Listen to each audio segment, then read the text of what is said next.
Testing one, two, three. I'm not doing these streams very often, so it's always a fun thing to do. Well, let's start with something simple. Wherever you're watching from, first of all, thank you for joining me. I want to talk about Eurovision, just some things like how it all looked, some of the things that I really liked, some of the things that I thought could have been better, maybe.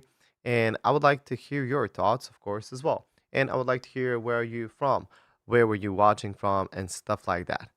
So, if there's anything like that that you want to share with me, I'll be super glad to talk with you.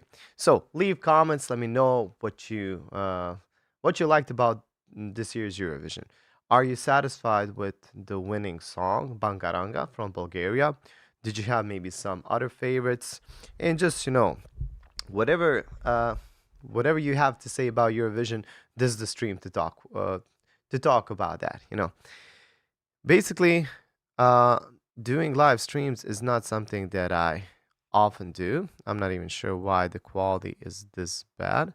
Maybe it's just showing to me. No, it should be okay. But I would like to set a question. Ask me anything about 2026. Ask me anything about Eurovision 2026. Now, before we even get to, like people, I will show you this. Hopefully, it's going to be shown. Let me just see quickly. Should be shown here. So, these are the final results. I'm just going to scroll through them for a bit. So, Bulgaria completely won this year with 516 points. Israel was second place with 343. So basically, well, I'm gonna round it up to 200 less than the first place. It's a bit less than that, but it's kind of there. Romania, who was also one of my favorites. So Israel, Romania, Australia, Finland, and what else? France, and that's pretty much all of the songs that I was kind of thinking were just like brilliant songs this year. Bulgaria, I'm gonna talk about that in a second, but it wasn't like even in my top 10. Other other nominees or other like Romania was third, Australia was fourth, Italy fifth, Finland sixth, which was actually Finland was one of the how do you say like favorites to win. Like there are these places where you can kind of take well where you can basically I'm not sure what the word is. Um, place a bet on who you think is gonna win, and predictions for Finland were very high. A lot of people thought that Finland was going to win. They had an incredible song. The best part was probably with the violinist because that was live, and that's something that we don't hear every day. Like somebody actually playing the violin live. Let me just see if anybody has entered the chat. So let's get back to this and see. Okay, hey. First of all, thank you all for watching. Denny's sub Denny's Sudud is first. He just says, "Hey." Rebel says Finland was raw. Somebody else says, "I guess they just want a catchy radio song." That's true. I mean, that could be as well. Like never thought Finland would win. I'm not sure. I thought Finland was actually a pretty decent entry because Finland had a incredible song, incredible arrangement. The violin just it was in the first like it even outshined the singer, I would say. So Finland was definitely, I think, at least it should be in the top three. It was a brilliant song. And Australia also had an incredible song. Honestly, Bulgaria to me is just one of these songs that is way more like dance song than like I've I've read a lot of comments saying like you didn't mention that she was dancing and she was singing all this time. It's very hard to sing and dance at the same time. Like it is, but it's also a very simple song to sing. It's like bangaranga. There's not too much to sing there. So it's easier to do that with all the choreography. But at the end of the day, this contest is called Eurovision Song Contest, right? Not Eurovision Dance Contest. I have nothing against choreographies. I think they are a wonderful addition to the song, but I don't think they should be like the main thing on which we can judge songs, let's say. Let me read a couple of more comments. It would be interesting if you can pull up the results in jury and public votes for each country. Not sure if I can find that.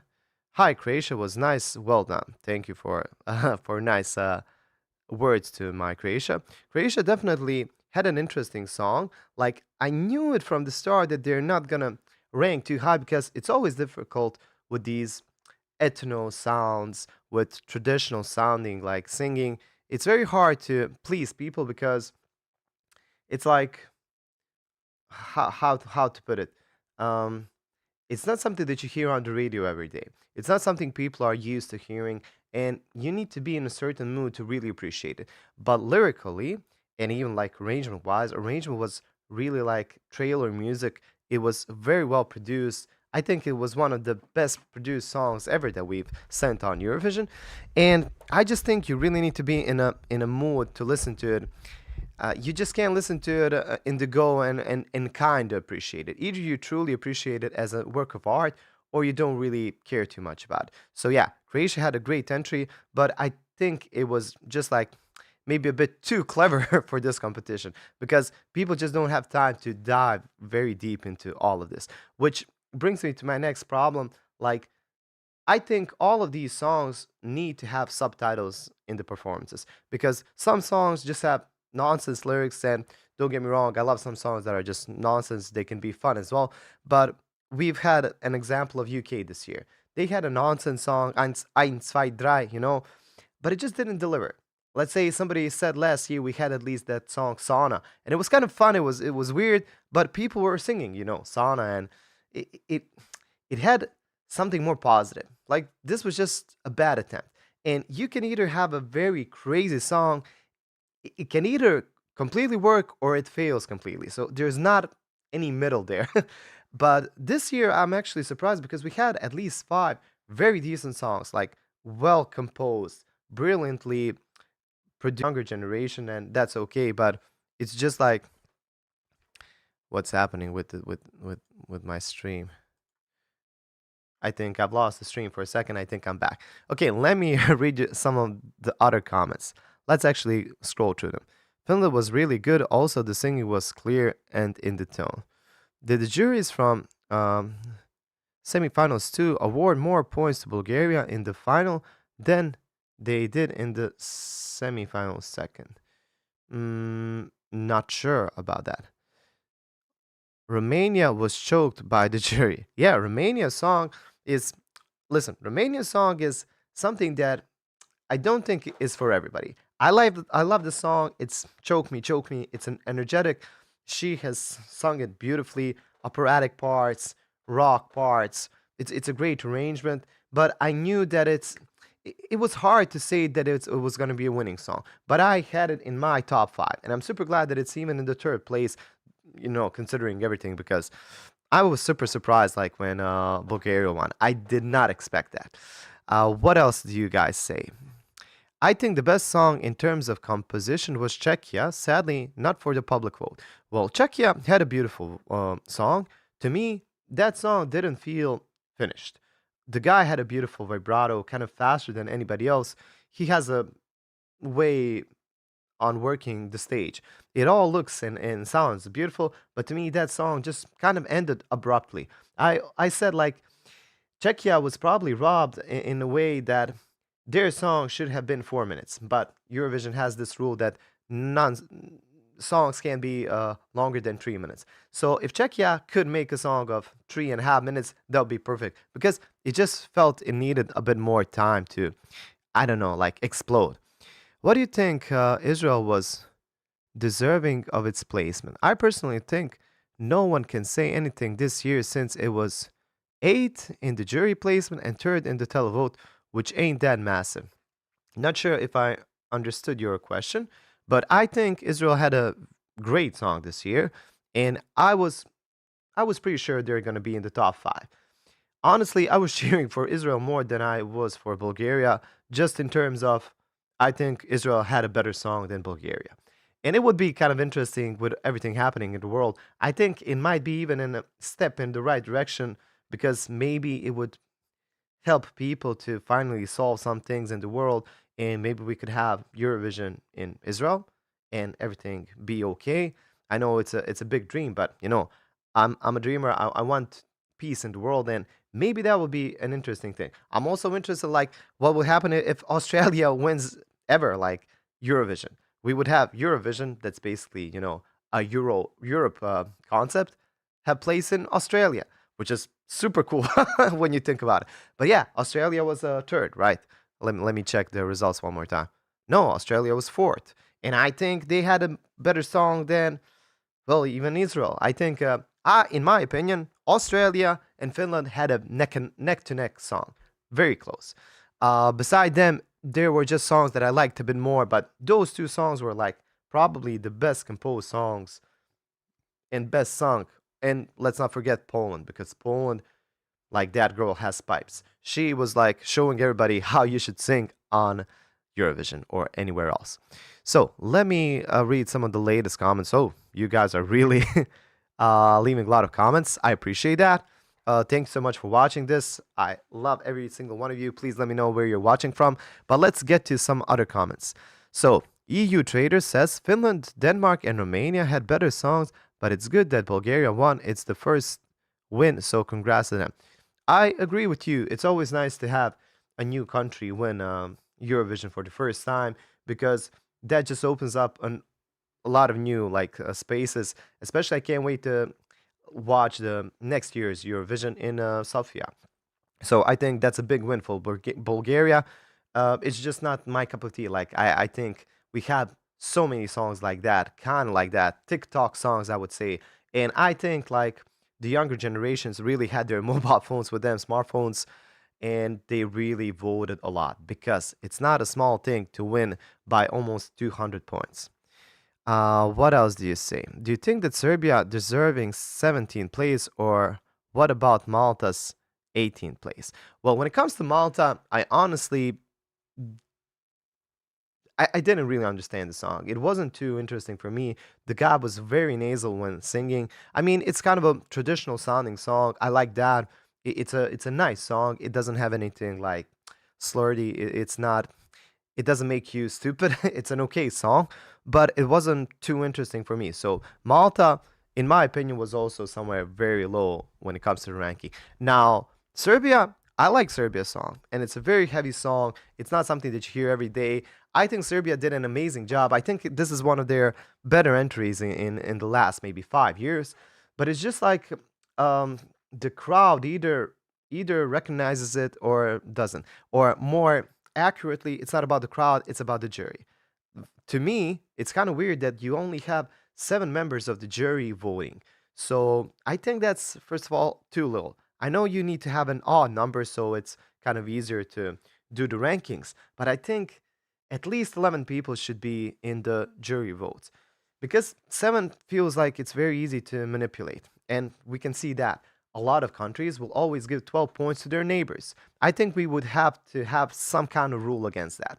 I know it's hard to place a rule on that, but maybe we can have a rule like you can only get 10 to your neighbors, not already ruining the song moments. There are so many cool songs, and then you have neighbor countries just giving 12 points to each other, and it loses all meaning. Like, what's the point then?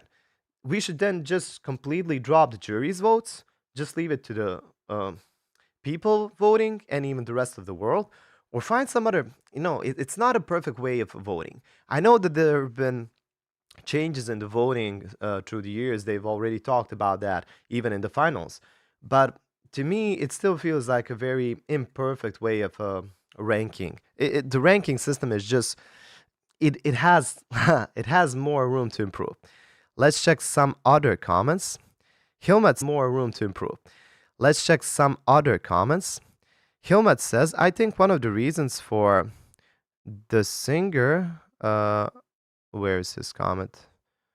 Uh, uh, uh, um, Lost his comment. Okay, let's see the last comment. Do you find any explanation on the jury vote for Italy versus Romania? I watched your reaction and you called out the failures of the Italian singer, but the song still got double jury points. Well, this is it. Like, Italian singer was not the best singer out there, but he did an okay job. He did pretty okay, especially for that type of song. So when Italian singer sings this kind of a funky song and is a bit flat or sharp here and there, it doesn't really ruin the song too much because the song itself is not very vocally agile, let's say. But when somebody, let's say like Poland, who has incredible vocal range and stuff like that, if she were to sing something very flat or hold it too long or something, it would definitely be more audible and it would kind of kill the song. But in Italy, it's a kind of fun song, you know, dancey, so it's not that audible and it's okay song. Like, I don't know what to tell you when it comes to jury and Italy. Italy was okay, but the thing that I'm struggling with the most, I always thought that the jury members would should be somebody, let's say, who at least people who have some musical education. To me, like it almost feels like they are some kind of vote, like an ordinary person, you know. Either you have a professional opinion, let's say professional, people who have a lot of education in music and understand genres and music production and vocals and stuff like that, because I think that's important.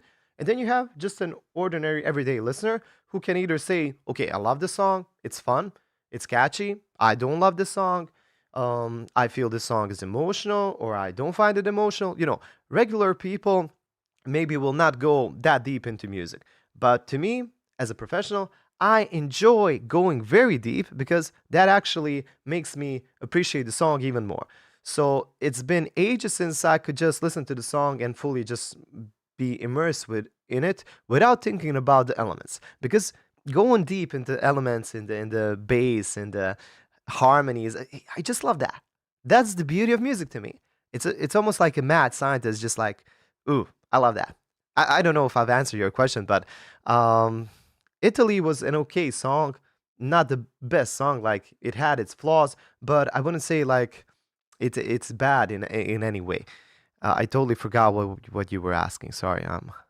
Versus Romania. Like I can't even compare those two. Romania is a rock song, and Italy is like a funky song. So it's completely apples and oranges, and you can't really. That's the problem with Eurovision as well. Like so many different genres, and there are some criteria that I think everybody should look. So let's look at it this way.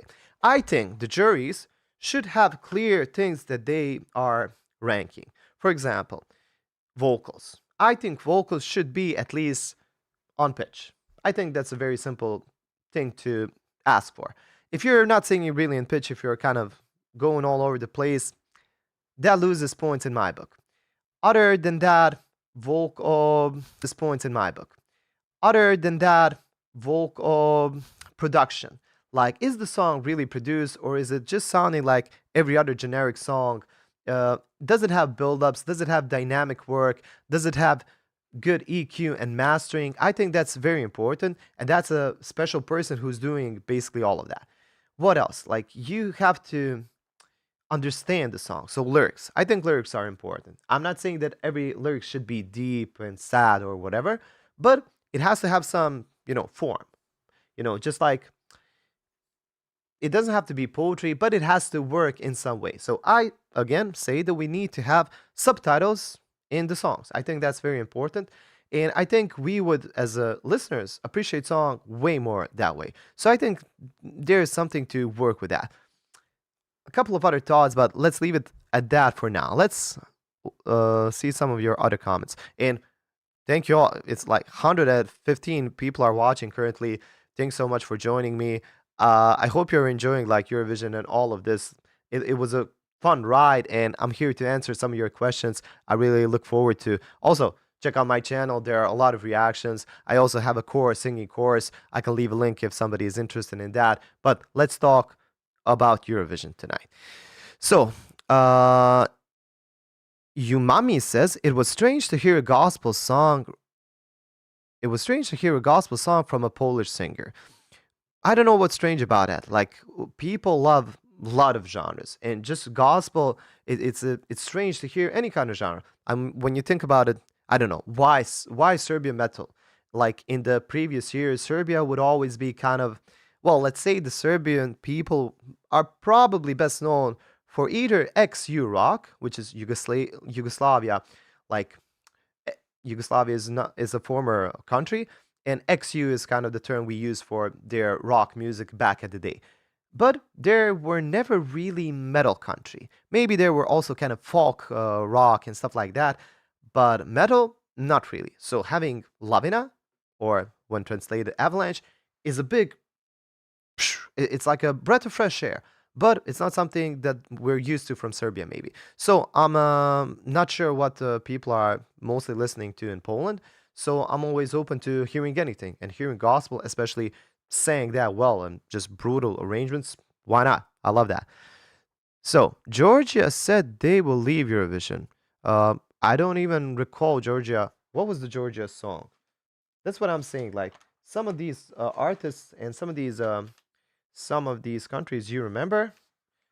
Georgia. I can't remember what Georgia even sang. But yeah, a lot of countries even boycotted this year's Eurovision. So politics and wars will always affect these things. But it's still kind of weird. Like you will have some countries that are not affected, even though they maybe should be. And then some countries are completely not affected, some are affected. So Eurovision is a mess.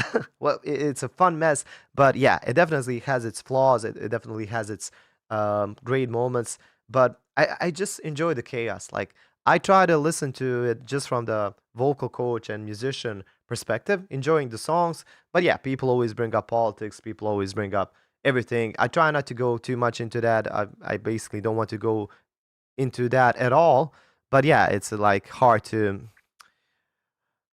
separate all of that. So, Edward says, H of the stage, the 4 points the jury voted based on are vocal capacity of artists, performance on stage, composition and originality of the song, overall impressions of the act. Well, if you say that, then how did a lot of jury members give 12 points to Bulgaria? Because vocal wise, vocal capacities, very limited. Like that song maybe has, let's say, five tones in the range. Nothing too big, nothing too crazy.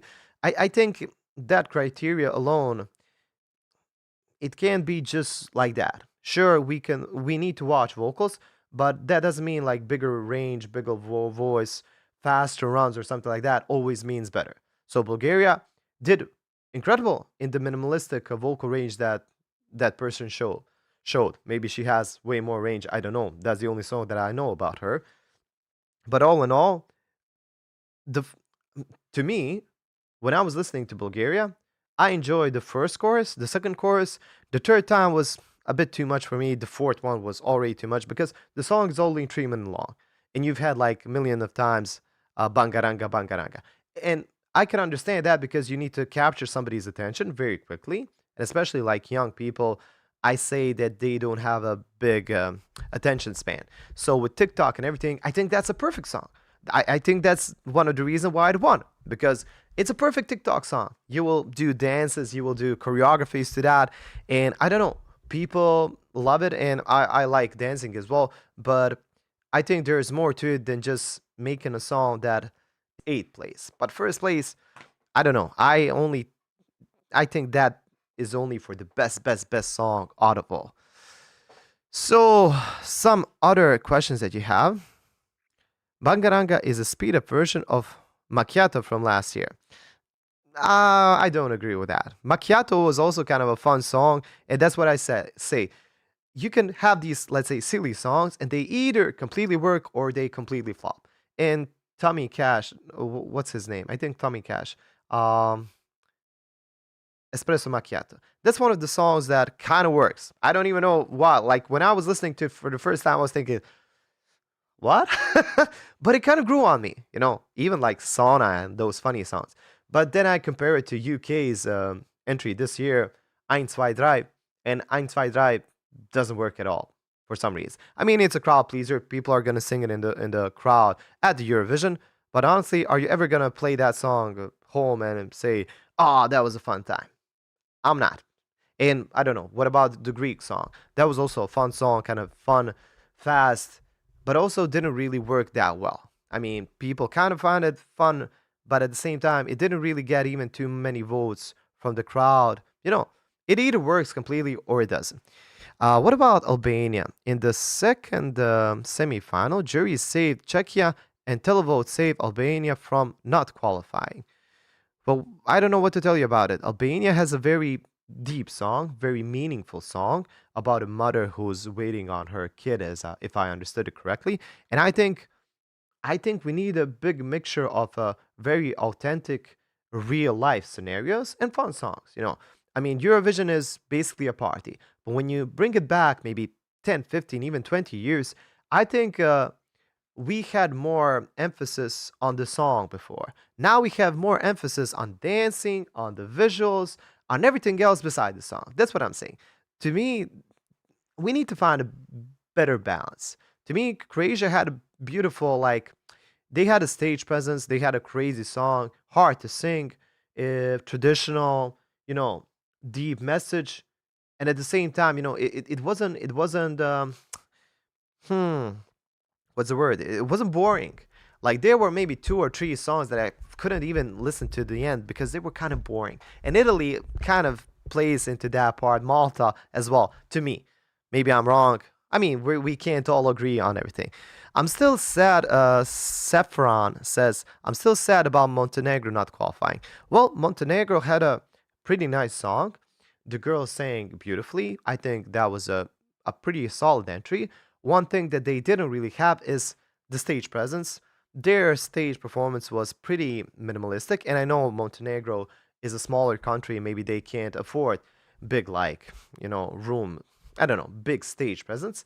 But at the same time, I think you can do stuff with just minimal prompts and stuff like that. Like Croatia is not a big country, but they still really try to put effort into it.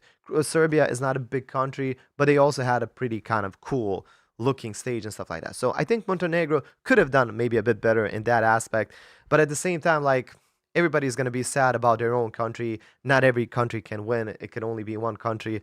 But that's what makes all of this hectic and kind of interesting. What else do you say? In my opinion, what made the Cyprus performance bad vocally? Because the artist sang decent in a performance from March. Now, I haven't listened to the performance from March, but Cyprus in the pre-chorus, I believe, was always just quarter note flat. Like, many people are not gonna hear that. But quarter notes are something that you can't even play on a piano. That's basically a semitone lower than a semitone. But it's very irritating when you can hear it, and it's almost like she's on the pitch, but she's just below. And it's kind of irritating for me. Maybe she was sick, maybe she was tired. I don't know what could have been. But to me, it's like some of these songs are trying to win people over with some other thing. Like, for example, in Cyprus's case, I think they try to win people with sex appeal. Like, she's kind of, you know, a sexy woman. She wants to win people over with that. And to me, that we weren't really listening to the song anymore. And it's a fun song, Jala Jala. It could have been, it could have worked as well as, I don't know, Viva Moldova. So those songs either kind of work or they don't. And this year, to me, it didn't work just because of those bad vocal moments and stuff like that. I just couldn't really. I think, I don't want to sound bad here because it's easy to say stuff like you need to be flawless in the finals. It's easy for me to say here. I mean, these are all human beings. They have stage fright. No matter, they can be professionals. But it's very hard to go in front of 10,000 people, in front of the whole world, and sing on point and dance and everything. I understand that. And I applaud every one of them because this is very hard. But when we're at the finals and we're really listening to every single detail, who's doing better, then I need to count some of these things. Like, if I was just listening to that song alone, yeah, it would be okay. I still wouldn't completely enjoy it because I would still hear those kind of irritating low notes, but it's okay. We're all human, and I don't expect everybody to be, and I don't want anybody to be godlike. I actually like sometimes the imperfection if it's in the if it helps the song. That's what I was saying in Italy's case. The dude had some flat notes, but it was kind of in the sense of the song. It kind of helped because you can just feel it in his face and in the lyrics. It felt like okay, if he's flat here and there, maybe it's because he's sad. Maybe it's because he's longing for something. That can work. But if it's a song about sexiness, power, and all, and you're just like flat, it feels like you lost energy, and you just can't lose energy in that song. That's my kind of opinion about that. What else do you have to say? I love this. I love this. Keep the questions coming.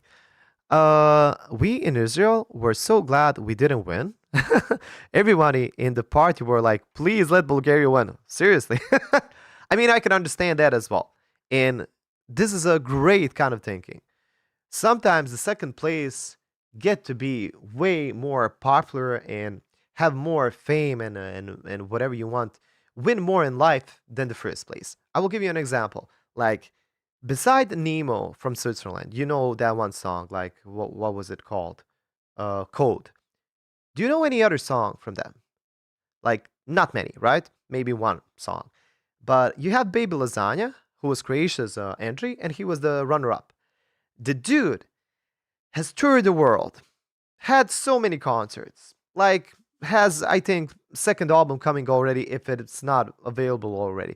Like the dude has won so much. I think he even won more than if he was actually the first place that year, and that was like 2024, I believe.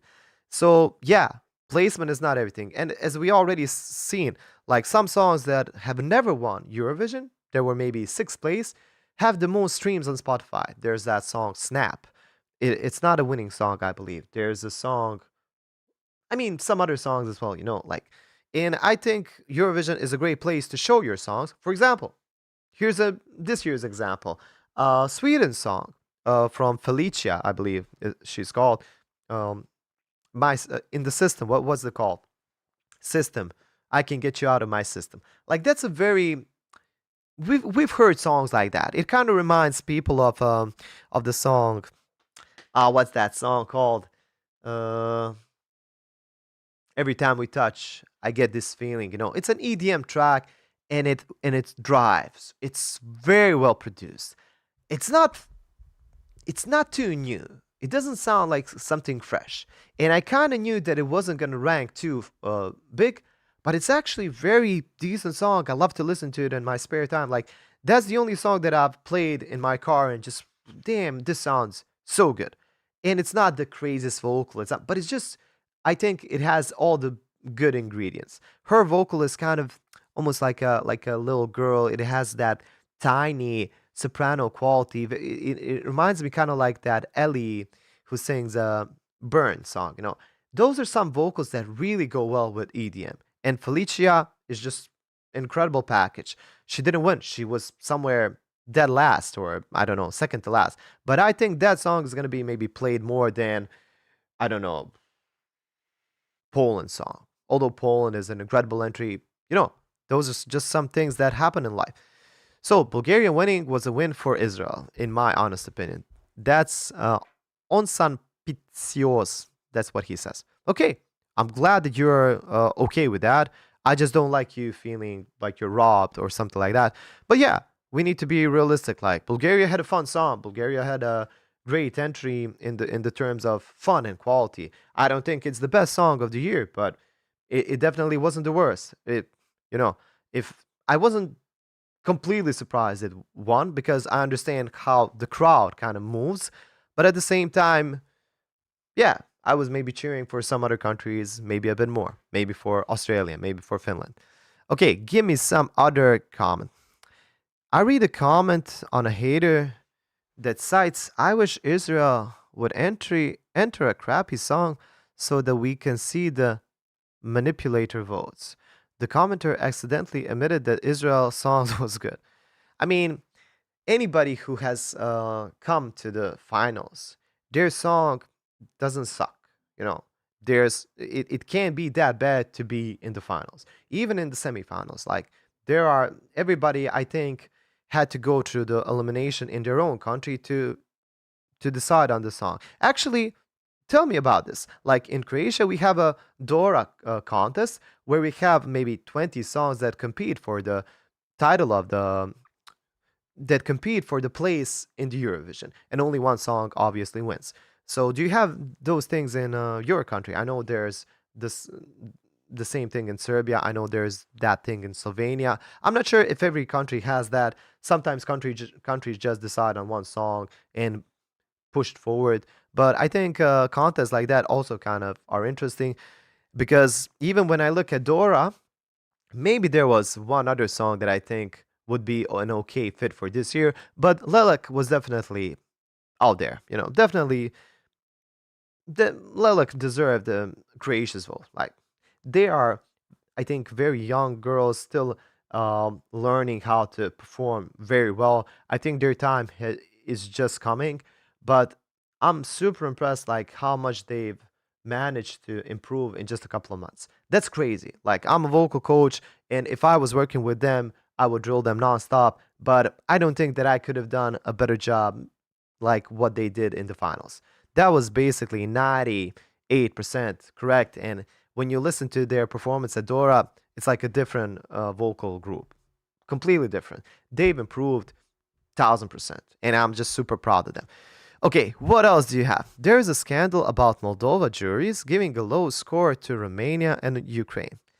I don't know about the scandal, but it's interesting. Like when it comes to juries, I would think that we had 35 countries. I would think that at least 25 countries would kind of agree on the first place, right?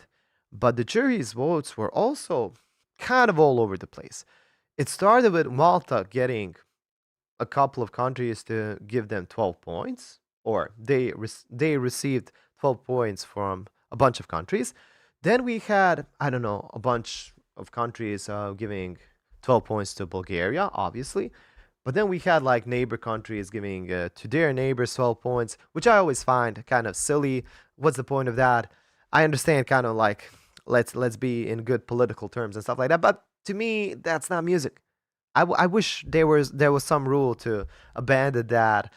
If we could maybe stop, if we can maybe make a rule that you can only give 10 at most to your neighbor country, but at the same time, it's hard to do that. Like, what would be a good rule when it comes to your neighbor countries? I'm not saying that your neighbor country couldn't have an amazing song and you just want to give them 12 points.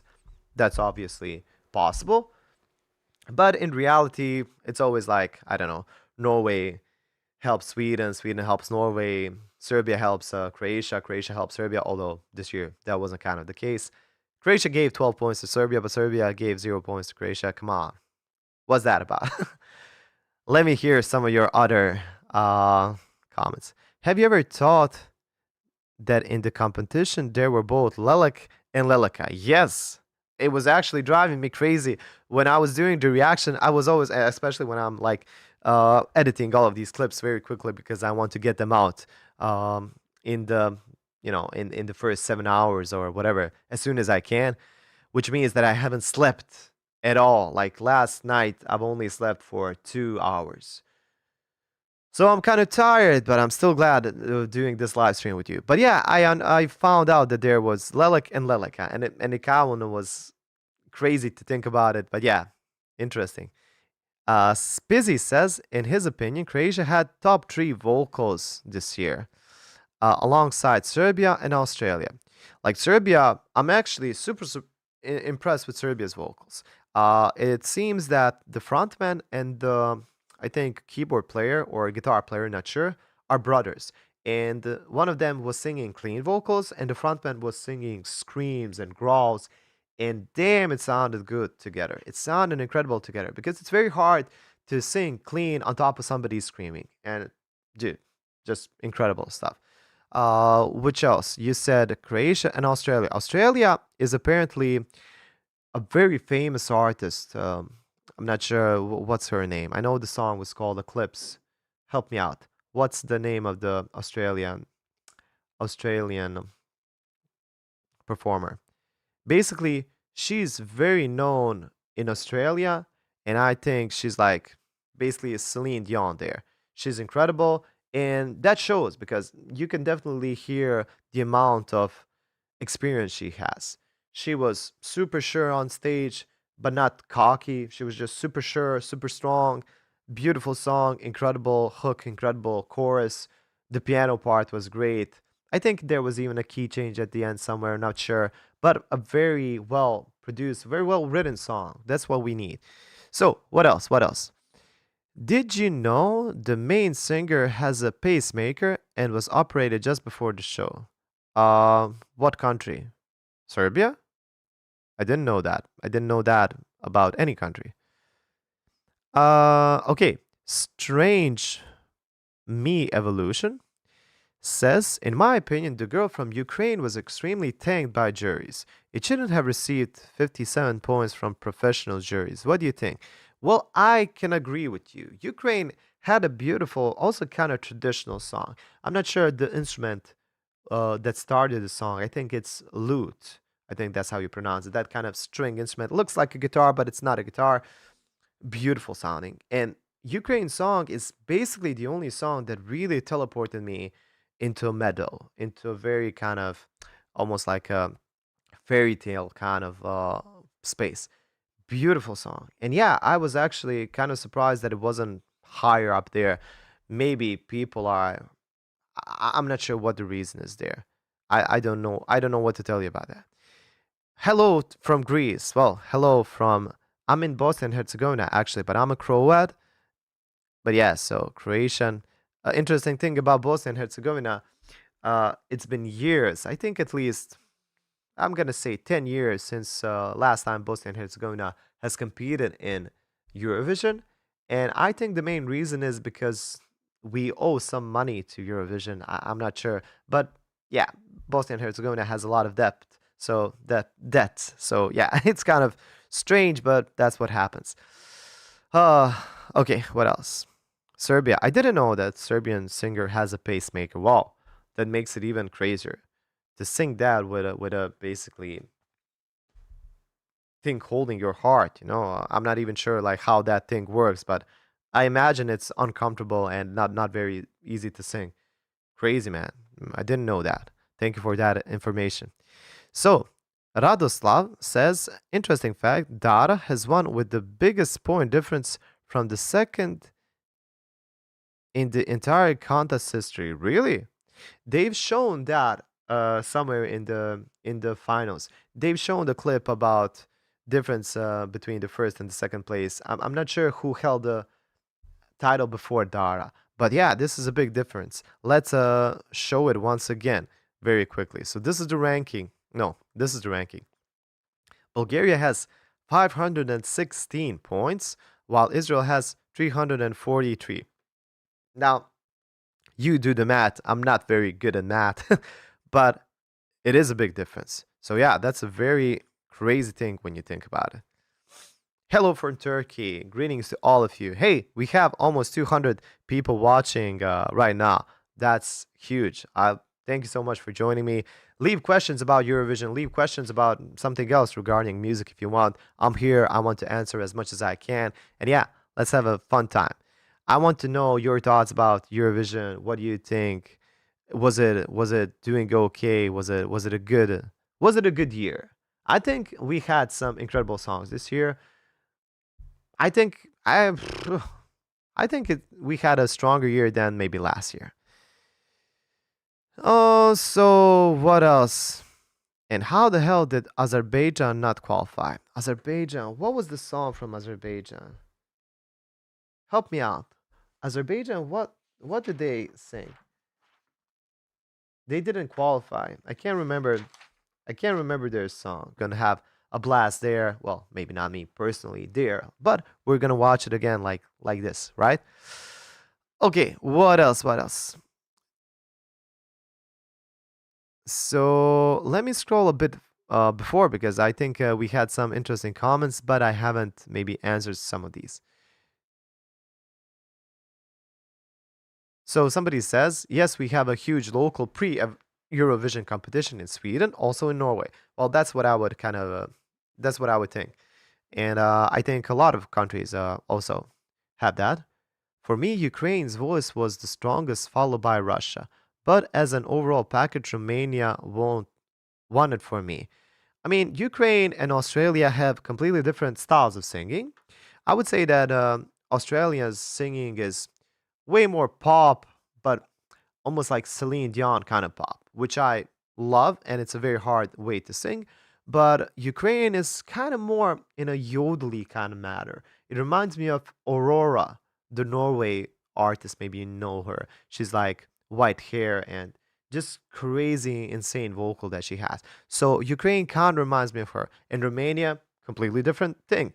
Metal, rock, even operatic notes. So yeah, interesting switches, interesting mixture of everything.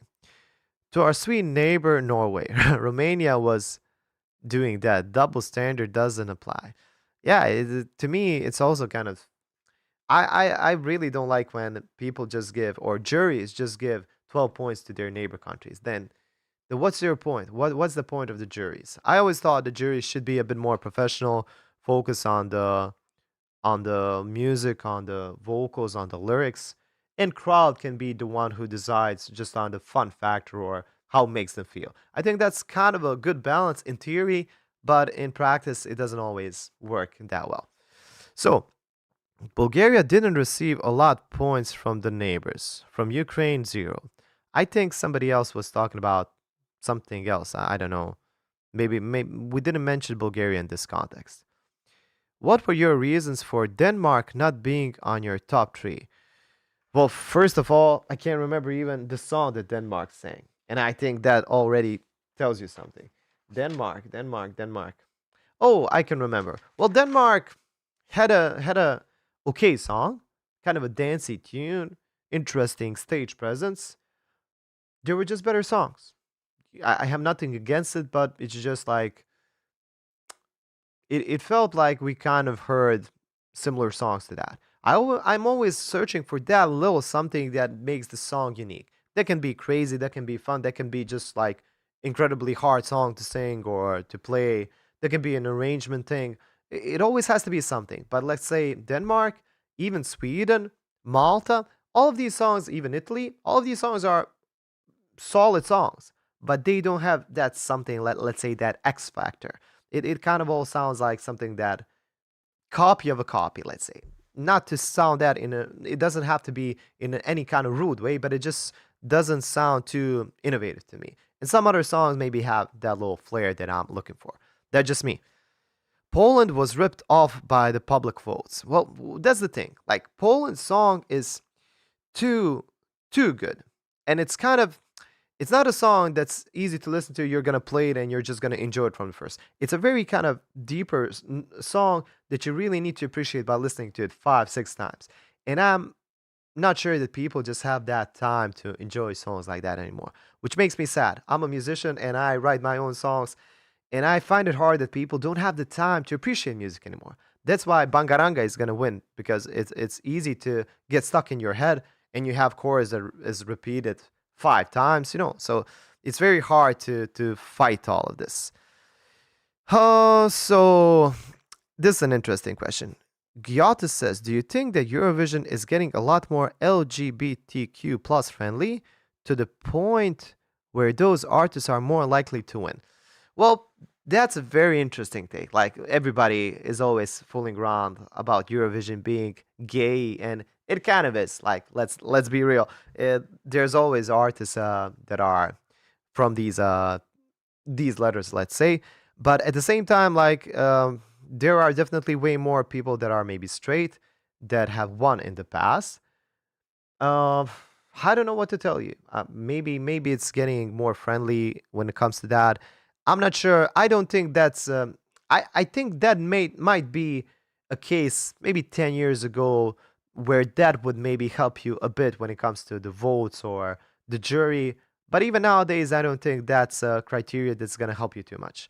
Honestly, there are so many like artists that are maybe eh, LGBTQ whatever, but I don't think that that really helps them. I think Denmark is maybe one of them, but it obviously didn't help them this year. And we've had even artists like this year, so.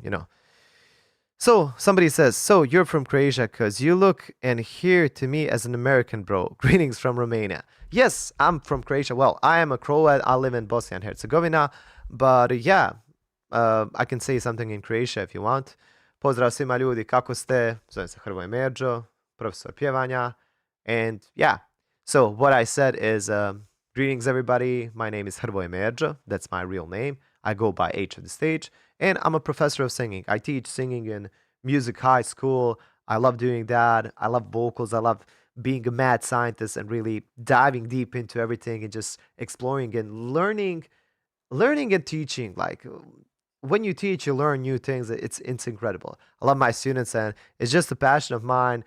And music has always made a big impact in my life. I can't imagine my life without music. I always thought like if I didn't do music, I can't I can't picture myself doing anything else. Like I would definitely be maybe into psychology because I love that as well. But I'm not a very sports type. I mean, I like to go in the gym here and there, but I can't see myself playing football, or I can't see myself going into placing bets on teams. That's not something that I'm interested in. I don't really follow football here and there, maybe some when Croatia is playing the World Cup or something like that. But yeah, that's not something that really fills my heart. But music, definitely. So, what else do you want to say? Want to know the truth? Eurovision is all about media manipulation and creating a new fake reality about a country's reputation. Ooh, this is an interesting take. Let's dive deep into this. Now, one thought that comes to my mind, this is a very interesting. Thank you for your question. This was by Chris Explorers. Um, I have this idea in the back of my mind that juries kind of having a rough idea where they would want to have Eurovision next year. Like maybe they want to visit some country, maybe they want to help the country's, as you said, reputation or economic or tourism, let's say. So maybe they've had an idea, okay, we would really like to visit Bulgaria next year. Now, this is, of course, just a big conspiracy theory, but it might work. When it comes to Croatia, I'm always thinking, what would happen if we win? Because we're kind of a smaller country, and where would we keep all these people? I'm not even sure, like, what arena would we have this in? Maybe Arena Zagreb. Yeah, that would be a cool place. But yeah, I'm always thinking like, ooh, could we actually pull it off? Could we actually make that big contest here? It's like so many things are going on there. You have to have lots of sponsors. You have to have roads. You have to have working things. Too many moving parts. So that's why sometimes when people from Israel said we're actually glad that we didn't win, probably because of all of that as well. It's a hard thing. Think about it this way: there were countries in the world where they've held, um, what's it called? Oh, I hate it when my brain blocks, but that happens when you only sleep for 2 hours. Olympic Games. So there were countries that only held Olympic Games once that have built these big arena stadiums or stuff like that for the Olympics. And after the Olympics passed, they never basically used them again. I know that there is some kind of stadium in the, I'm gonna say Amazon, that's completely like covered with trees, with plants and stuff like that because it wasn't used from years and years. And there's even a very old Winter Olympic stadium somewhere in Sarajevo, and completely in ruins. Like people are doing graffitis on the walls and stuff like that. So maybe winning.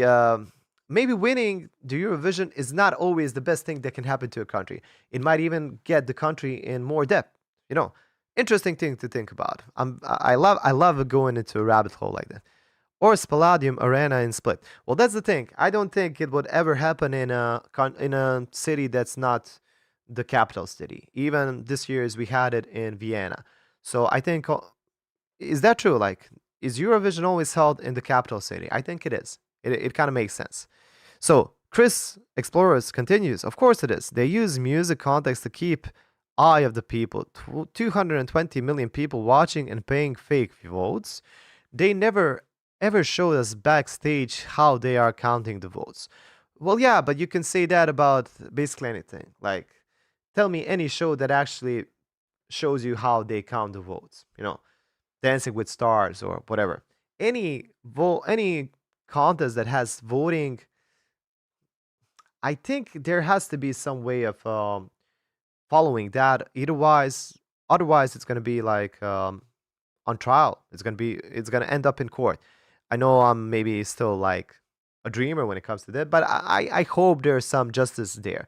I'm not sure that you can just completely change the trajectory of something.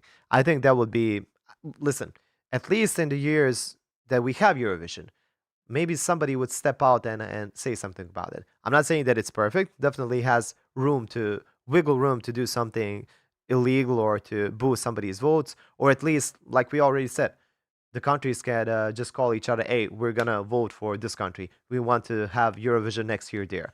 Do whatever you can to make that happen. I think that's a very possible scenario.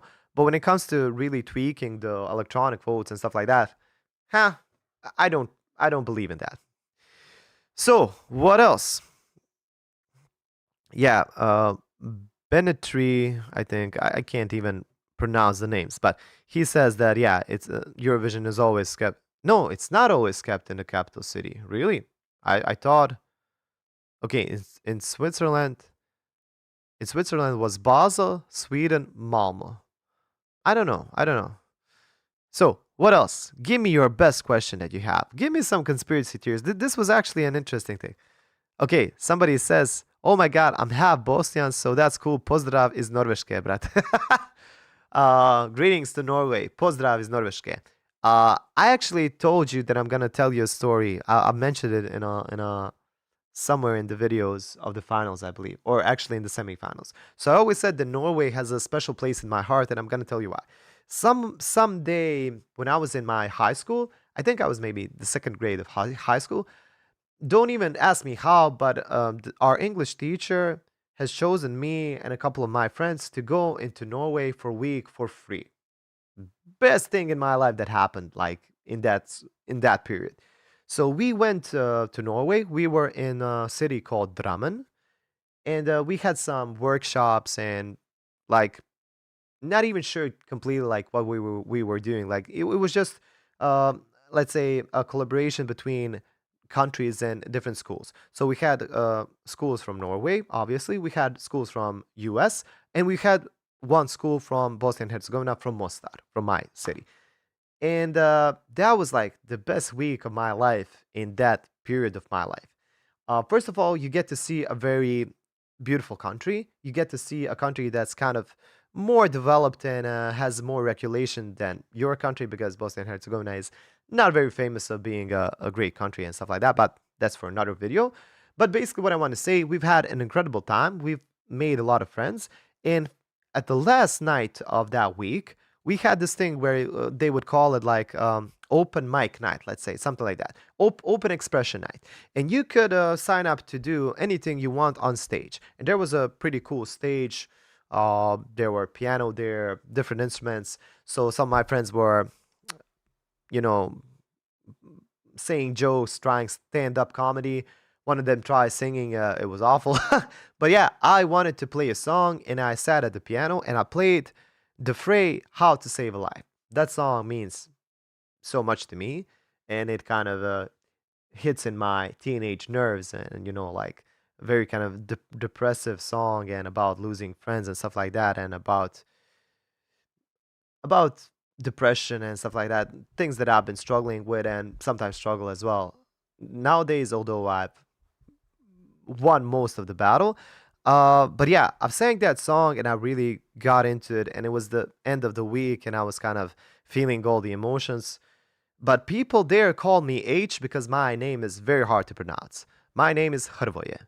And if you're not from any kind of, if you're not from Croatia, Serbia, from Balkan, let's say, it's very hard to pronounce. Hrvoje. So my first letter of my name is H, and people just call me H there. And after I was finished with that song, this friend that I made there, whose name is Jorgen, he said, "Dude, you're like H of the stage." And for some reason, I just said, "Hell yeah, that sounds cool." I'm gonna keep that. And that was basically the first video I have on my YouTube channel, me performing that song. You could check it out. And not Hrvoje, Hrvoje. I'm gonna write it here. but close enough.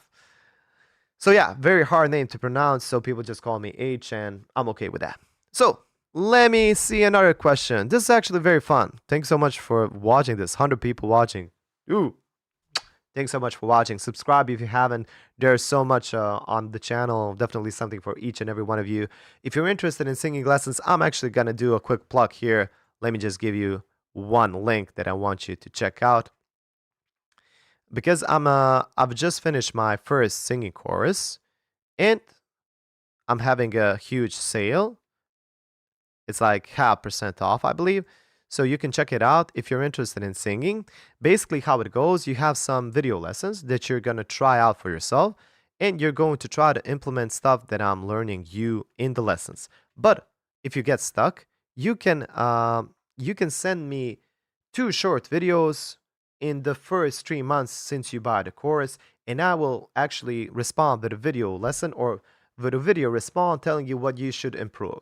So let's say you're learning some song and you follow my lessons. And if you get stuck, you want to, I don't know, sing a song called Iris by Google Dolls. And there are some parts that you're struggling with. You record those parts, you send them to an email that's attached in the course, and I will respond with a video response and tell you exactly what you're doing wrong, what you need to improve, and you can do that twice in the first 3 months since you buy the course. So I think that's a great, like, unique selling point, and I'm super proud of the course. And yeah, that's one way that we can kind of work hybrid in a hybrid way, because I'm too like I have too many lessons in person in real life. So this is the only way that I can kind of do it with more people online, and that to really have time for each and every one of you. At least that's how it works today. So I hope you find that interesting. I'm gonna leave a link here, so if anybody's interested in singing lessons, check that out.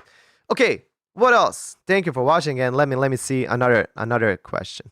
In English, your name can be Harvey. Well, yeah, that's pretty close. Although Harvey and Hrvoje, yeah, I guess that's pretty close.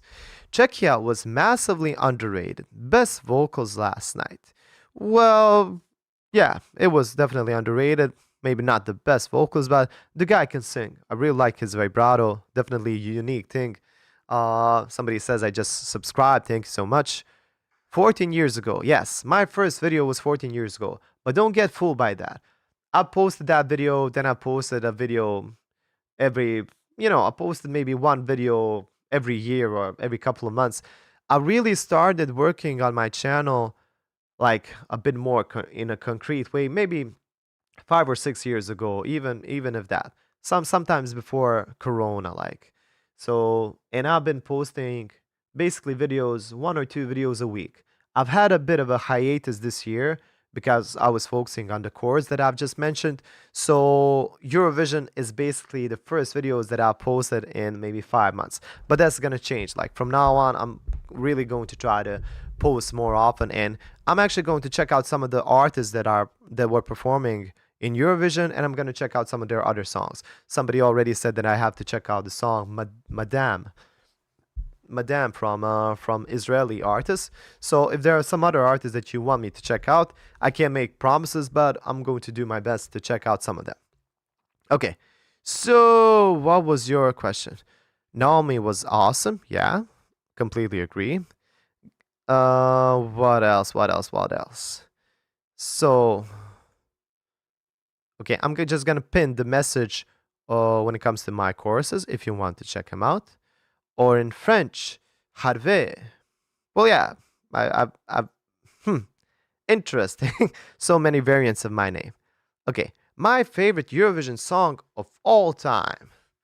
Well, to be completely true, I've only really I've only followed Eurovision like every single performance maybe last couple of years, 4 years. I've been doing these reactions for 3 years in a row, and I really love doing them. Before that, I watched it here and there. I never really watched full nights, I believe, and I definitely didn't watch semifinals. Maybe I've only watched the finals. But my all-time favorite song, that's a hard one. Huh. I mean, Waterloo is a classic. I would go with that. But what else? I don't know. I like Euphoria. I think Loreen is just an incredible singer. Huh. You actually got me here. I don't know the answer. I would need to think about that. But yeah, Loreen, Euphoria, it's great. I don't know. Rim Tim Taginim from Croatia. What does Hrvoje mean? Well, Hrvoje doesn't really mean anything, but it would probably be the closest to just Croat. So Hrvoje is a very Croatian name. H, R, and V are already letters that you have in the Croatian version of saying the title, saying the country's name, Croatian. So we don't say Croatian, we don't say Croatia, we say Hrvatska. And HRV is already three letters that I have in my name. HRV Oje, HRV Atska. So I think my name would probably closest meaning of it would be a Croat or Croatian, a Croatian guy, but it doesn't really translate that to that. So honestly, I've never heard Loreen without reverbs. You haven't read song was so crazy, and Nemo done an amazing job. And honestly, when Nemo won, I was like, okay, it was super close. Of course, I would be happier if Rimtim Taginim, if Baby Lasagna had won that year. But at the same time, I've already mentioned he was second. He was a runner-up, but he basically made a bigger career already than Nemo, I believe. He's been touring all over the world.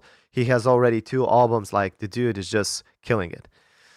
Okay, what are some other questions? Bangaranga is a perfect example of the stage presence and charisma. I agree with that. Bangaranga is definitely like a crazy song, and the girl definitely knows like how to rule the stage, and I applaud her for that. Not my favorite song, but she definitely has that charisma when it comes to that. So I've been watching every year during the Eurovision to see your reaction because at least understand music and get the deeper notes because other YouTubers just go like wow and don't realize mistakes. This is the thing that I've been struggling on my channel. Well, struggling. I'm a vocal coach and sometimes I really want to go deep into music and vocals.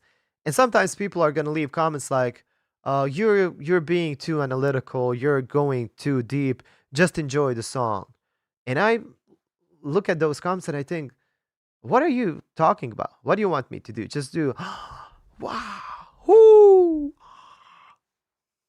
What's the point of those videos?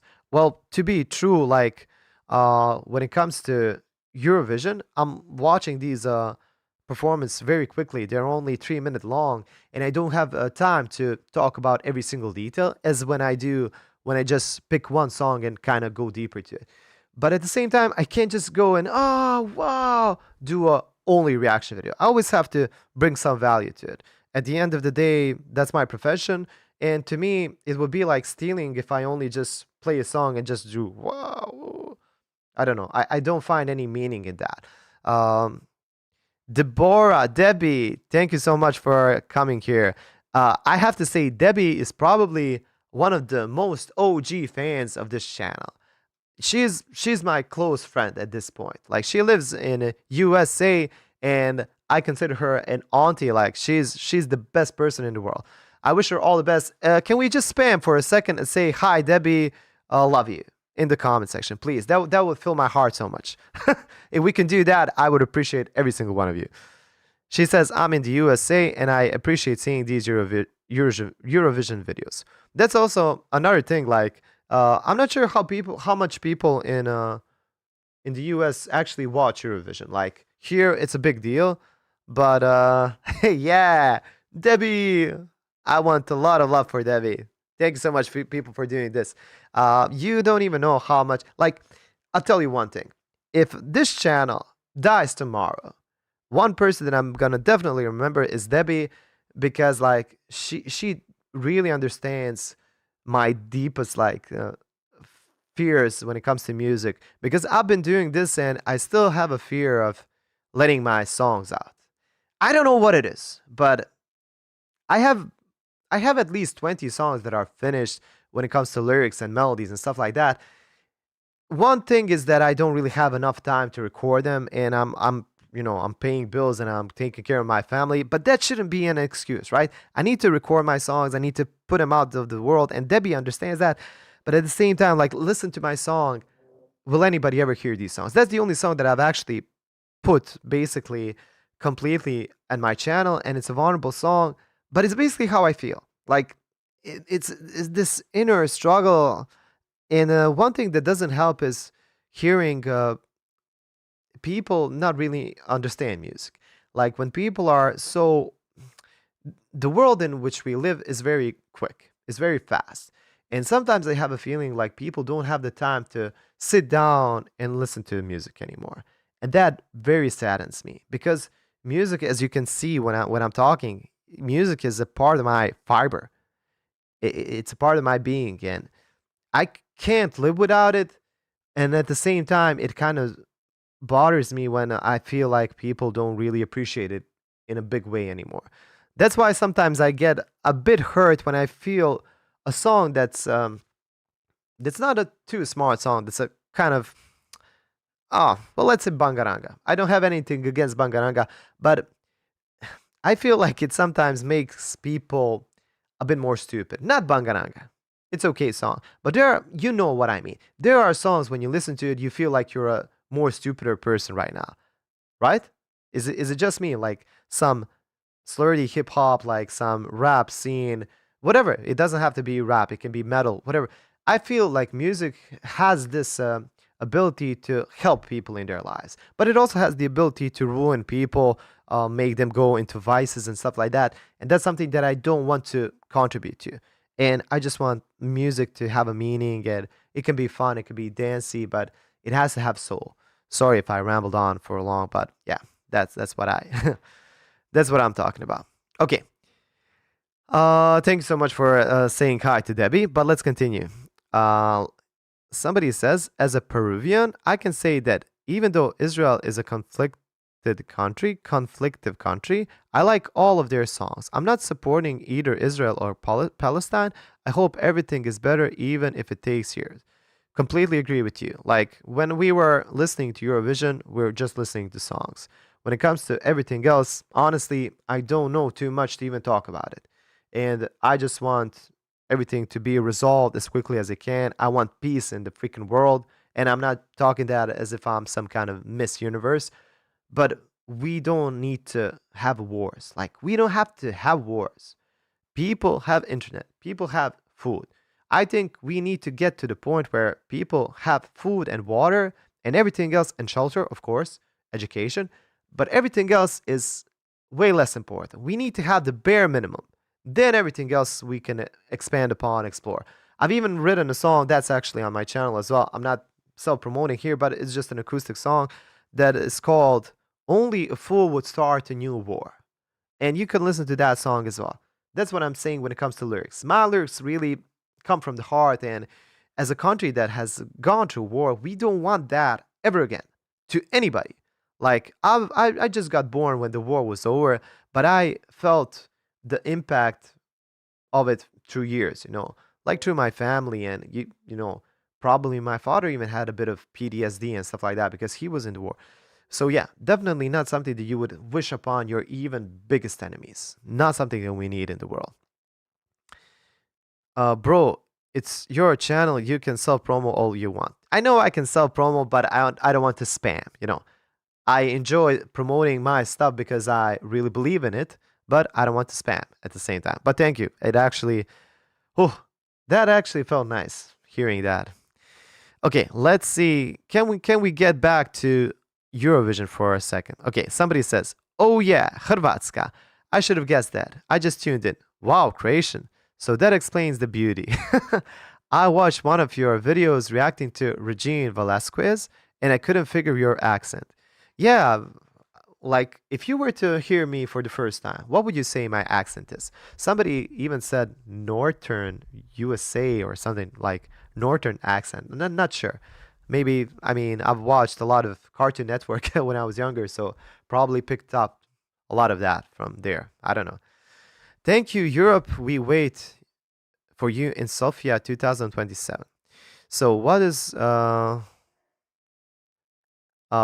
Florian Shikupi says, my dad was a commander in Fort Kosovo in the war, and people always clown me saying he deserved to live what he went through. Now I can tell you look Croatian Bosnian. Listen, I don't want to talk too much about war because I don't have a solution. I really think it's not that necessary. Like there are obviously times where people need to go to war, and in most cases you would want to defend your country. But like in an ideal world we wouldn't have wars, and I'm just gonna stop at that for a second. Favorite music artist? Like those are questions that I can't really answer. I'm gonna give you a couple of them, but it's like too broad question. One artist that I really love is John Mayer. Incredible guitarist, incredible songs, incredible lyrics.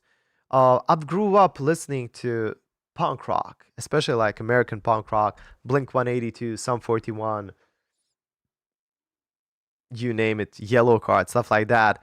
But I like a lot of things. I like symphonic metal. I love hip hop here and there. I love classical music. I love operas. Like I love Disney songs. My it's like a very big span of music that I appreciate.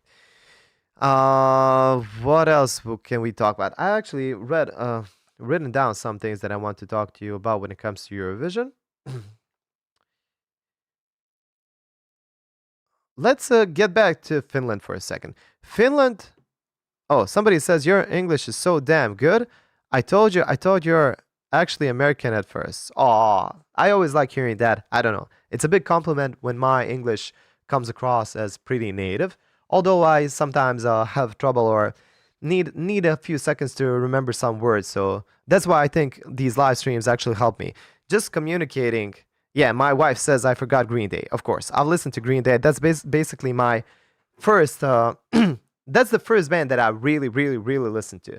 That's the first album that I ever bought. Like Green Day, American Idiot. But yeah, some of these bands you kind of grow out of. I still like to listen to them from here and there. Somebody also said he or she thought that I was an American as well. So yeah, that's a cool compliment, I think. Thank you. I really like your channel, especially the reactions you did to all the songs since 2024, the year I first discovered Eurovision. Oh, so you kind of discovered Eurovision through my channel. That's also a very cool thing. Oh, what else did I want? Okay, I wanted to talk about Finland. So some of you said like that you didn't really understand why Finland was maybe the favorite. Their song is incredible, beautifully arranged. The guy singing has really interesting voice color, has a kind of that grittiness, but also switches to falsetto and has a very high note at the end for a male singer, something that we don't hear every day. But I think the biggest plus in Norway is in Finland's song is the violin player. That's the first time in years, or if ever, I believe, that we had somebody actually play the instrument live. So you need to understand that all of these songs that we listen to at Eurovision are playback, which means the instruments are pre-recorded and you just play the track. Only the singing is live. So we actually hear the live singing. That's why we hear sometimes flat notes, sharp notes, and stuff like that. So I think that's why singing is basically the most important maybe aspect out of Eurovision, because that's the only aspect that is actually changeable. Everything else is pre-recorded. But this time, and for the first time in years, I think maybe even the first time ever, we've had violin player that's actually been playing live. And she's an incredible player. Go and listen to her playing like the full arrangement. Crazy hard to play. She's also dancing a bit. And the song just it's like a perfect communication between the violin and the frontman, the singer. It's like a perfect let's say question and answer thing going on. Incredible song. That's why I thought, between other things, that it's gonna be in the first place. Because when you think about it, why would they let her play and not anybody else? Like we've had incredible artists. I'm sure that most of them can at least play one instrument, but no, this is the first, I believe, woman that has actually played live. So I thought that was like a big point that that's gonna be one of the reasons they put Finland to first place. I don't know. So people don't realize how actually American you sound. Okay. Gabriela Kotzalea says, I feel like Dara's win might influence future Eurovision entries. We might start seeing more Gen Z style songs and fewer traditional ones like Italy sent this year. I actually think you're right because Gen Z is just a generation that's coming, and music that they like is definitely not something that maybe people in their 30s or 40s are listening to. And that's just kind of normal. Like, if I were to play my dad Arctic Monkeys, which I also love, he would look at this and say, like, what's this? Because he didn't grow up listening to that sort of music. He grew up listening to Rainbow, to Dio, to Black Sabbath, maybe. I don't know, to what else did he listen to? Like that sort of rock music. But yeah, at the same time, he doesn't really appreciate Arctic Monkeys. He doesn't appreciate Green Day, and it feels like every generation doesn't appreciate the generation before and the music that they listen to. I'm trying my best to find something that I really love, even in the newer songs, and I do find a lot of things, even in Gen Z music, even in TikTok songs. There are some incredible songs, but at the same time, I wouldn't like music to drop at a level where we need to fight for people's attention.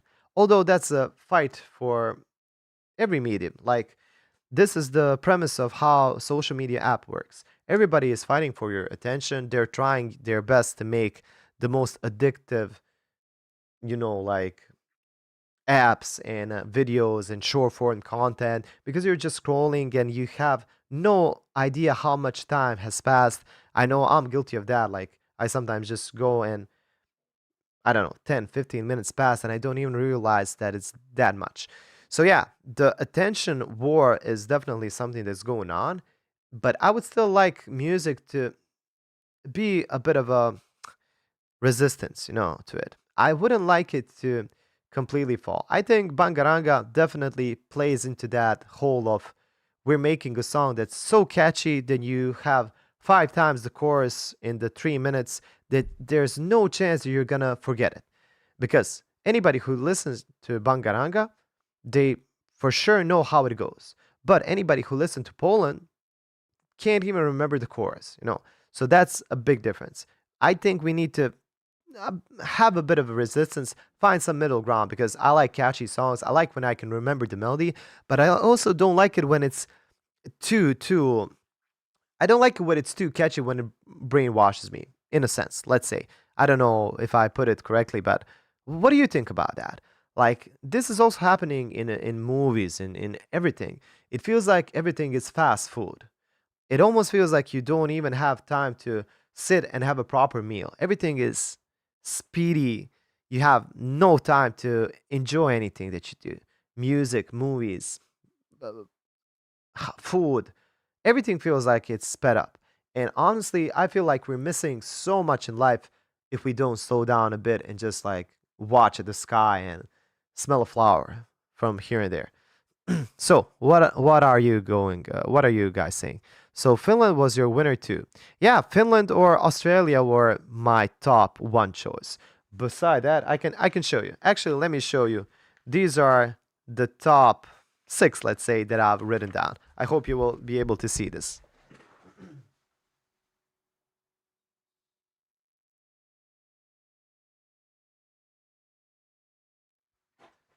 I'm not sure if that was if you could read that. If you couldn't, I've written down Australia and Finland in the first place. Yeah, you couldn't. Okay. Finland or Australia, Poland, Israel, Croatia, Romania, and I put down Sweden, although I knew kind of that Sweden was not going to be this high. Actually, Sweden was somewhere in the last place or second to last place. Actually, let's check it out for a second. Sweden was Sweden was at the 20th place. But their song was catchy, and I kind of liked the EDM sound of it. I knew that it wasn't going to be a winning song, but I just liked the song. But other than that, all of the I would guess that Israel was going to be high. I've guessed that Romania was going to be high. Australia, Finland, and what else? And I also like France. We haven't even talked about France. France had an amazing song. France had an amazing song. The only problem that I have with these big four countries like France, Germany, UK, and what else? What is the other country that always passes in the finals immediately? I always have the trouble like believing that they really done a great job about their songs because I feel like okay they have already earned their title in the finals. So Italy, right? But wasn't yeah Italy already passed in the finals, right? So it kind of feels like some of these artists are not going to do a great job because they already think, okay, we have our slot in the final. But at the same time, that's not always true. France had an amazing song, incredible singing. And what I really liked about France is that they've chosen the way that not many choose, and that's to have the whole arrangement just with natural sounding instruments. And what I mean by that is you don't have synths, you don't have distortion, you just have strings, you just have a harp, maybe a piano here and there. So acoustic instruments, basically a symphonic instrument.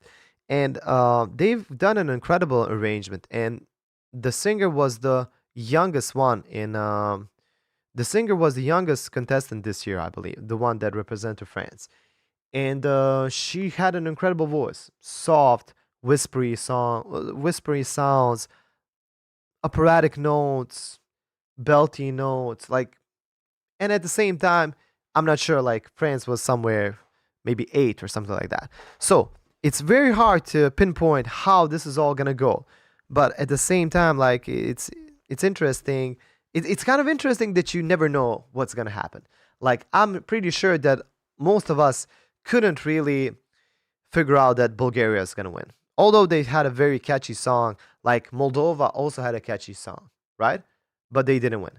So but I knew that Moldova is gonna get a lot of votes from the crowd.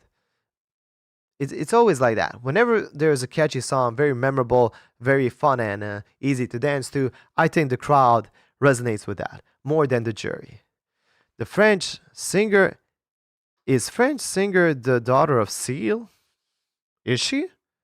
If she is, that's an even cooler like fun fact. I didn't know that. Can we double check that? Really? Seal the daughter. Let's check it out. Huh. I'm not sure. I don't think she is. Belgium, UK, and Germany 0 points. Okay, let me see some of your other comments, some of your other questions. Do you know the composer of Bangaranga is Romanian? I didn't know that. I just joined. Can I ask about your opinion about the technical problem while Daniel was singing? Daniel was Czechia. You mean Daniel from Czechia, right? I can't remember that he had a singing problem. He was pretty good when it comes to singing. His song was just kind of it ended abruptly for me. It felt like uh it felt like it needed at least 30 more seconds for the song to be full. Like this, it's like, to me, Czechia's song felt unfinished. That's what I wanted to say. Camera problems. I don't even remember that. This is what I'm saying. Like some of these things are probably gonna even pass by me. I watched every single performance and I was super focused on all of them, and I can't remember any camera problems. How did Cyprus even go through with her singing error and out of sync? Camera technical problems. I don't know. I really don't remember any camera problems. And what does camera problems even mean? Like they didn't film him. He was only heard, but they didn't film him. I don't understand. Yeah, the French singer was 17 years old. Apparently, the nation check camera didn't work. What do you think Lithuania performed so poorly when it comes to scoring? there was a big camera problem during the most important part of the song. I completely missed that. I completely missed the camera problem. Why was Lithuania so poorly when it comes to scoring? Lithuania, in my opinion, had a very interesting performance. That was the blue guy, right? First of all, that's the best use of one man show on the stage. So he was only one guy at the whole stage, but the best way of using camera angles, the smoke effects, lighting effects, everything. And even him, like being, I'm not sure if he was blue or was that just the light in his face or was he painted gray or whatever. But in my opinion, he had an amazing like performance and a stage presence. Even his singing was pretty darn good. I guess he just kind of drowned with every other song. I, honestly, I was kind of surprised that Lithuania wasn't up a bit more up in the ratings because I didn't mention it, but I liked Lithuania. But that being said, he wasn't like it wasn't a too memorable song. I think I remembered the visual, but I can't really remember how it sounded. Even now, I'm trying to remember it. I know that he was there was that wink at one place. He kind of looked like the moon in other. And this is what I'm also saying. You need to write way more. You need to write way more songs that you think you need. I would think you would need to write at least five incredible songs, and you need to test them out. You need to play them to maybe some people, see how they're going to react. Of course, you can't put it online because that's against the rules, but you need to play around. And I think you would need to write at least 5 or 10 songs, different kind of genres, explore different venues, and then get prepared. Sing well, have a great song, have great stage presence, everything. If there is one element that lacks, it's gonna end up getting a bit less points than maybe some other. I can't remember the last time when somebody had a very minimalistic stage presence, but a very good song, and that has won. There was one song. Has Portugal won maybe 5 years ago or something like that? I think there was that one guy who had cancer, had an acoustic song, very minimalistic, but I think he won.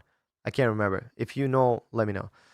Okay, what else are you guys? You need to join the Croatian national jury for Eurovision.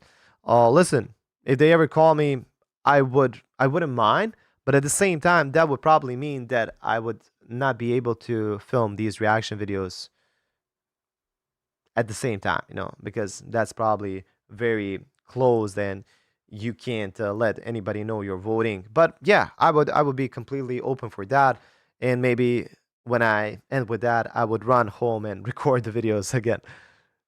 Bulgaria smashed it. Somebody says, "What do you think about German song?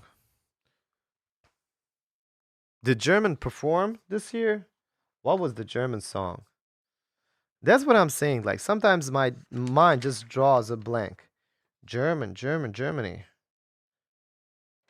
Did Germany did Germany perform this year? What was the Germany song? Okay, a Germany Fire. Actually, I gave Fire 8 out of 10. I can see it now. But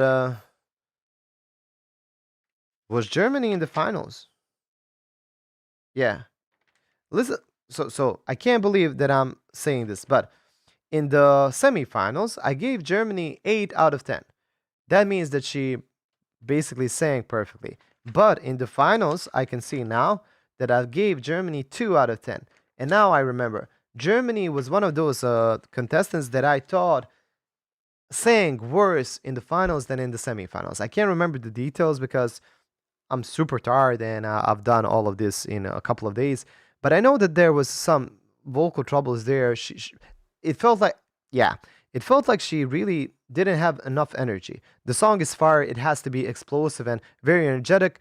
But in the finals, she felt like she just couldn't even follow the tempo. Like she felt too tired for me.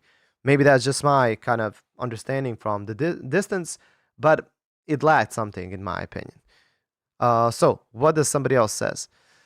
Yeah, Delta. Delta is the name of Australian singer, and yeah, she is the jury in The Voice Australia. I've read that somewhere. So somebody says, I've heard Andromeda prior to Eurovision week. It gave me goosebumps. I was already planning to boycott this year, but then Andromeda was so haunting. I just had to watch. I blame Croatia. Just kidding. Well, yeah. Andromeda is a very haunting melody and a haunting song, but a very deep and meaningful one. I would advise everybody to go and find the translation of the song because it would give you deeper understanding and deeper appreciation of the song. So Katja Steinke agrees with me when it comes to Germany. Somebody says she was worse in final, really struggled with her voice. Okay. Delta from Australia was diagnosed with cancer at 18, which she overcame. A few years ago, she has vocal paralysis and had to relearn how to talk and sing. She's simply incredible. Dude, imagine having to learn how to not only sing, but how to talk just a few years before. And then to slay the song like that. I mean, just that information would, in my opinion, like gravitate her to the first place. And she was sometimes sometimes I'm even not sure if I would like to know all of these information before because I try to be completely unbiased. Well, what's the word? I think like I try not to have favorites when it comes to personal emotion. For example, for Croatia, it's very hard because I love my country and stuff like that. But at the same time, I was trying to be completely objective when it comes to Lilac. I've said when they were flat, especially in the Dora competition, they were a completely different vocal group. In the finals, they were amazing, but before that, I was so stiff about them. Honestly, I was so scared if they were going to be able to fix all of their problems to Eurovision. But they managed to do it and I'm super proud of them. But what I wanted to say is like sometimes I don't want to know too much about artists. I just want to listen to the song. And I'm even avoiding hearing the songs before the Eurovision because I want to listen to them for the first time and just give you my honest gut reaction, but at the same time listening with a very analytical ear. So I'm never listening to songs like, yeah, this is a fun song. Yeah, this is a sad song. Yeah, this song touches me. Yeah, I I let my soul also listen to the song, but I also very listen to analytically and really what's going on in the arrangement, what's going on in the bass, what's going on with the filters, with the reverbs, with the EQs. I really listen to all of that, and I think that's the only way that you can get a full picture. That's why I'm sometimes I wish more people understand that because it makes listening to music even more enjoyable. It's not just like a bangaranga, you're listening and partying. That's beautiful. But even if you listen to bangaranga and then you listen to the bass and you think, ooh, this is a very sick bass line, whoever thought of this amazing stuff. One thing that I absolutely love about bangaranga is the change in tempo. It starts in one sort of speed and it kind of slows down a bit, which makes it a perfect dance song. It has these couple of maybe three parts where they change the tempo.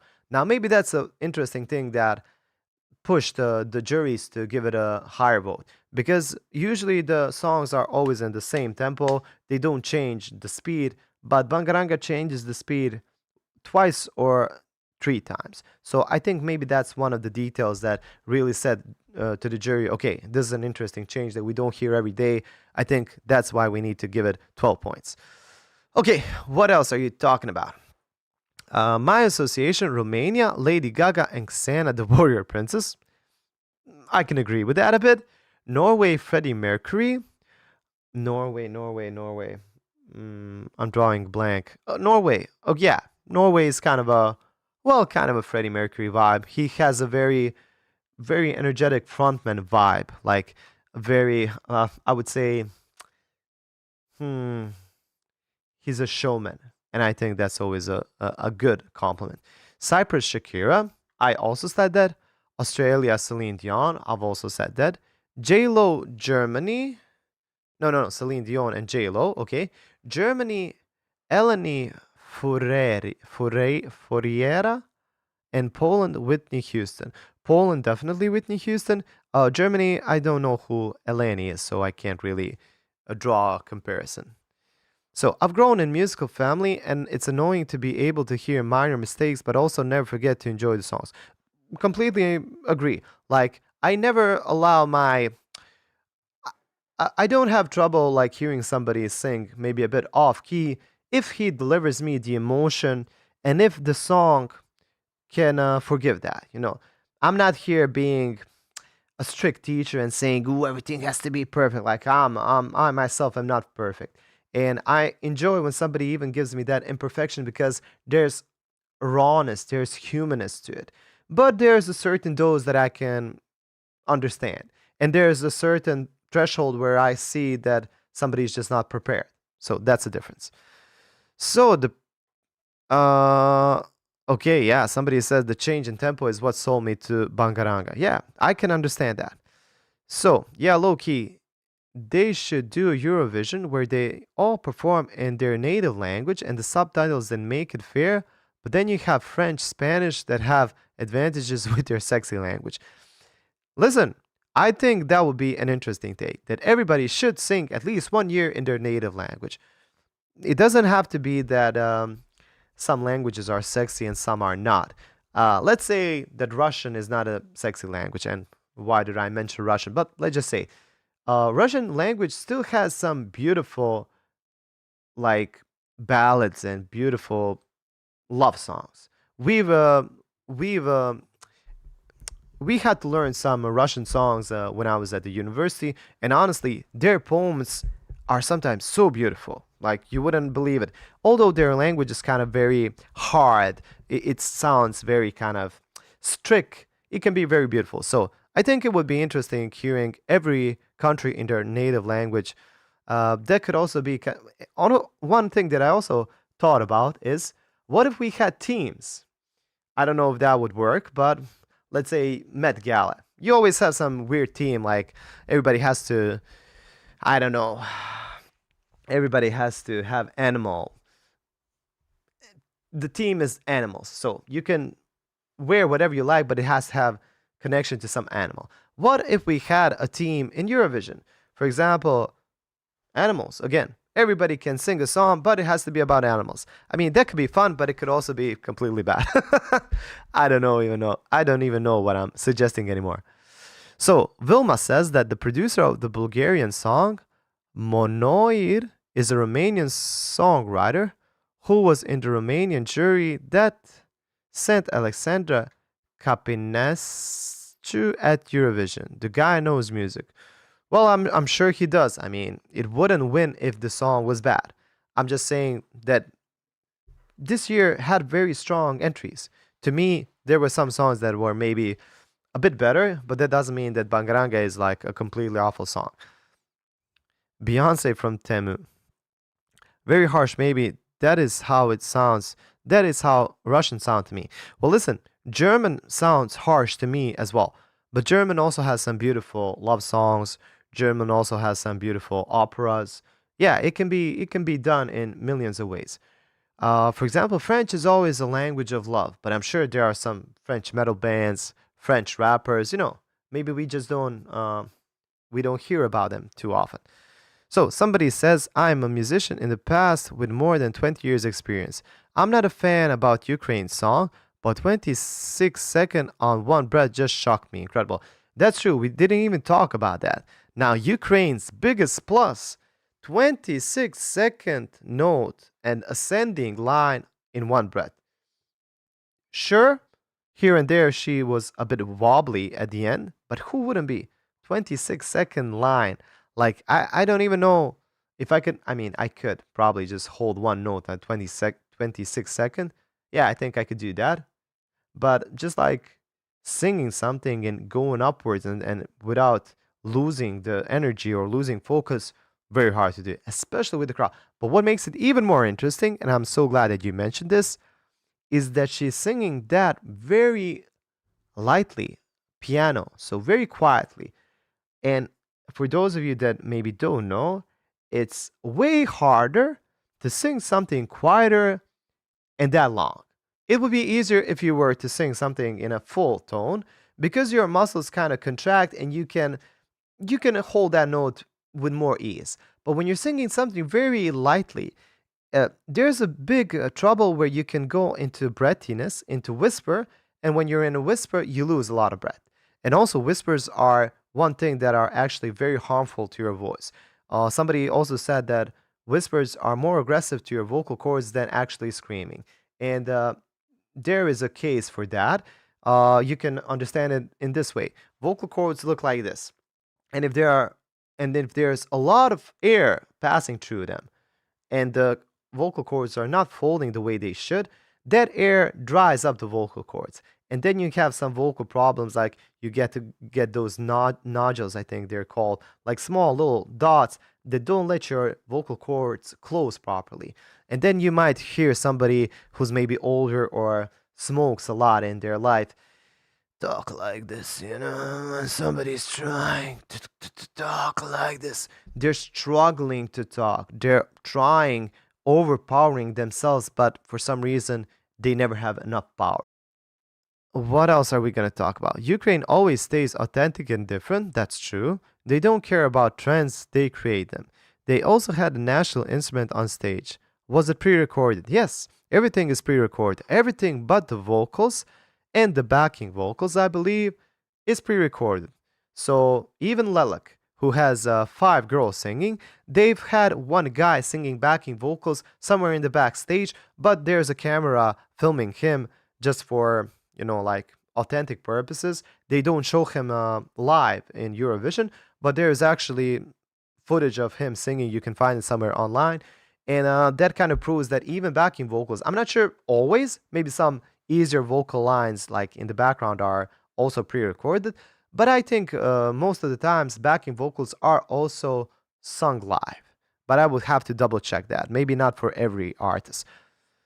Uh, Tell that to Serbia. So Romania had all packaging, metal, pop, opera, voice. She needed to win. Shame on jury steal. Well, I agree with you up to a point because it's very hard to determine who would win. But Romania is, I love it. I love the first time that I've read the title, I was like, choke me. But at the same time, maybe that's the reason why it didn't win. Would we really want a song that's called Choke Me for everybody to know in the world? I'm thinking about kids and, choke me, choke me. I mean, I like the song. It's incredible. It's energetic, and as you said, it had opera, it had beautiful pop of vocals and just a great arrangement, the distortions.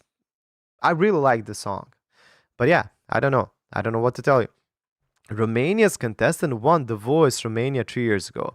I'm not surprised with that information at all. She definitely sounds like somebody who can win Voice.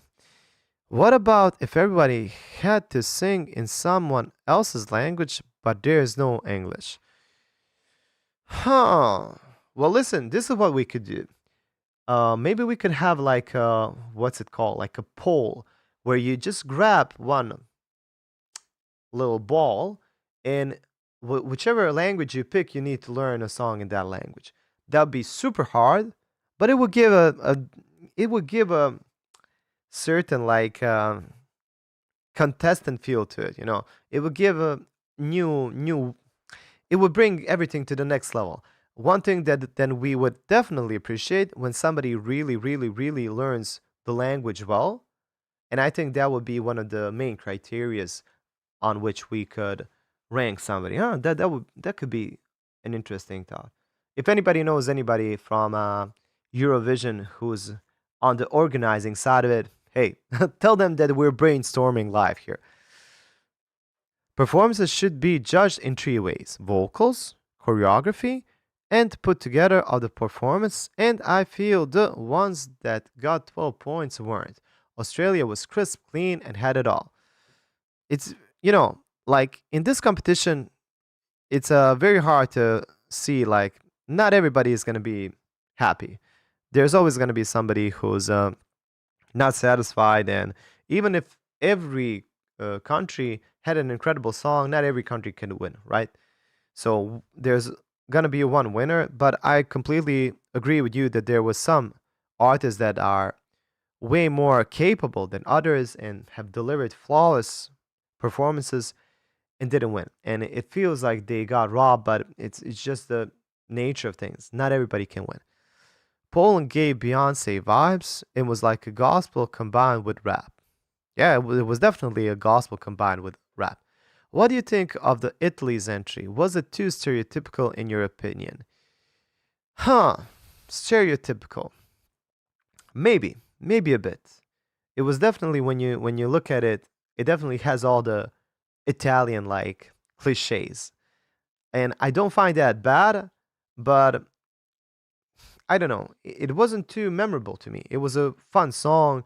I think it's a cool song that it's gonna be played in Italy for sure. But yeah, and it maybe was a bit stereotypical. She explained that choke me is just a metaphoric sense of saying, and it's about the fight with the demon's alter ego and the stage. It was also in the description package on the live performance. Okay, in that sense, then it's even better than I thought. Choke Me is definitely one of my top five songs and one that I'm going to listen to even after this Eurovision ends. So I love Poland, but I don't think that's a song that I'm going to play too often, let's say in the car. Choke Me, I'm going to play in the car. I'm going to play Sweden song. I'm going to play Israel song because it was an incredible song. I'm not even sure if I'm going to play Finland song that much. I'm going to play it a couple of times, definitely because the violin. But I'll tell you one thing, I'm not gonna play Bangaranga. That song just kind of drives me crazy. It's cool, but not something that I don't want to drive my car and say Bangarangara, Bangarangara. I'm gonna probably get in a car accident that way. Oh, really pissed that they barely got televotes.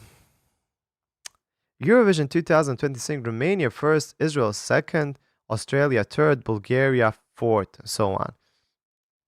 Okay, well, I'm pretty much I can agree with you here. Oh, why the audience voting Romania's song and jury gave it so low scores? My idea is that the jury and the crowd, the audience, will never basically do the same thing. I feel like the jury has their own kind of understanding about something. This is how I always thought about it. I always thought that the jury was kind of more professional, more technical, and the jury was more emotional, let's say. And I think that could work if the balance was correctly. But if we only have seven people in the jury and we have everybody else in the audience, how can that be a perfect blend? And also, the jury is way more easy to manipulate than the crowd just by the sheer numbers, right? That's why we have a lot of juries that always will vote for the neighbor country. I mean, influencing just seven people and saying, okay, we need to all agree that we need to give 12 points to our neighbors. It's not that hard. And we see it happen every year. And to me, we need to find a way to stop that. I don't know. It feels like cheating. It feels like it's very easy to manipulate votes for somebody to win. You know, that's if I don't know. What do you think about that? So, some I'm from Belgium, but jury selection not correct. Bangaranga boom on the highway. Yeah, it could happen. So, somebody says, I did learn the background of Andromeda tattooed. I just saw Saturday before the finals, okay, before the finals. It was a video by another bearded guy, looked like you, probably Balkan too, probably. You should collab, maybe. See who's done.